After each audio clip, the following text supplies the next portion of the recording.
ನಮಸ್ಕಾರ ಸ್ನೇಹಿತರೆ, small facts factory YouTube ಚಾನಲ್ಗೆ ಸ್ವಾಗತ. ನೀವು ಇನ್ನೂ ನಮ್ಮ ಚಾನೆಲ್ ಅನ್ನು ಸಬ್ಸ್ಕ್ರೈಬ್ ಮಾಡಿಲ್ಲಂದ್ರೆ ಸಬ್ಸ್ಕ್ರೈಬ್ ಮಾಡಿ, ಲೈಕ್ ಮಾಡಿ, ಶೇರ್ ಮಾಡಿ. ಬನ್ನಿ ನಾವು ಇವತ್ತಿನ ಸ್ಟೋರಿಗೆ ಹೋಗೋಣ. ಗೋಮಾತೆಯ ಭಕ್ತಿಯಿಂದ ಪ್ರಸನ್ನನಾದ ಶಿವ.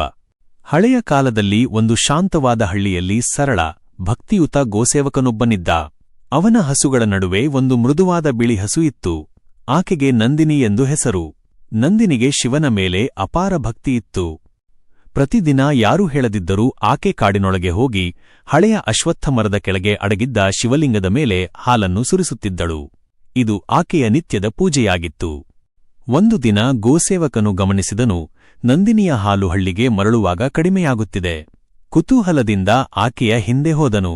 ಅಲ್ಲಿ ನಂದಿನಿ ತನ್ನ ಹಾಲನ್ನು ಮೃದುವಾಗಿ ಶಿವಲಿಂಗದ ಮೇಲೆ ಸುರಿಸುತ್ತಿರುವುದನ್ನು ನೋಡಿ ಅವನು ಆಶ್ಚರ್ಯಗೊಂಡನು. ಅದೇ ರಾತ್ರಿ ಶಿವನು ಅವನ ಕನಸಿನಲ್ಲಿ ಬಂದು ಹೀಗೆಂದನು, ನಿನ್ನ ಹಸುವಿನ ಭಕ್ತಿಯಿಂದ ಈ ಸ್ಥಳ ಪವಿತ್ರವಾಗಿದೆ. ಇಲ್ಲಿ ದೇವಾಲಯ ನಿರ್ಮಿಸು, ಎಲ್ಲರೂ ಪೂಜೆ ಮಾಡಲು ಸಾಧ್ಯವಾಗಲಿ. ಗೋಸೇವಕನು ಶಿವಾಜ್ಞೆ ಪಾಲಿಸಿದನು. ಬೇಗನೆ ಆ ಸ್ಥಳ ಪ್ರಸಿದ್ಧ ಪವಿತ್ರ ಕ್ಷೇತ್ರವಾಯಿತು. ನಂದಿನಿ ಗೋಮಾತೆಯ ನಿಸ್ವಾರ್ಥ ಸೇವೆಯನ್ನು ಜನರು ಸದಾ ಸ್ಮರಿಸಿದರು.